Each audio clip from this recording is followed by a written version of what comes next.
Notre grand souci sur l'éclairage public, il y a plusieurs choses. La première, c'est déjà la sobriété dans l'éclairage public, de diminuer les consommations qui sont, vous savez quand même que l'éclairage public en France, c'est 10 millions de points lumineux, et en consommation, c'est la puissance d'une tranche de nucléaire, presque 1300 mégawatts. Ça représente 7 milliards de kilowattheures. Il faut prendre conscience de cela, et l'éclairage public en France, il y a au moins 35 à 40% de points lumineux qui sont obsolètes. Et justement, sur les 10 millions de points lumineux, nous en avons que 20% en LED. Ça, c'est la technique future pour l'éclairage public.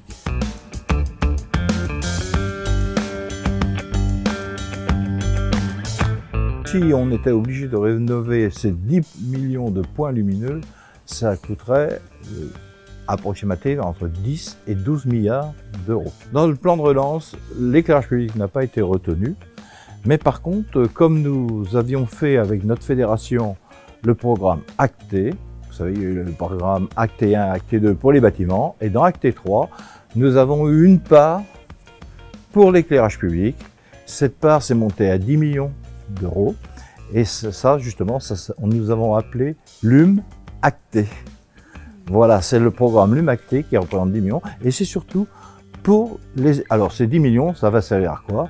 Faire des études, les schémas d'aménagement lumière, aussi de penser, aussi de faire sur les patrimoines, de faire des économies d'énergie sur l'éclairage public, penser aussi aux trams noirs. Et puis aussi, il faut reprendre pour l'éclairage public, il faut dire, l'éclairage public, il faut éclairer autrement. Il faut se poser la question, qu'est-ce qu'on doit éclairer et comment faut-il éclairer? Donc tout ça, ça va arriver à ce que l'éclairage public, on soit, grâce au schéma directeur d'aménagement lumière, de pouvoir faire un éclairage public efficient.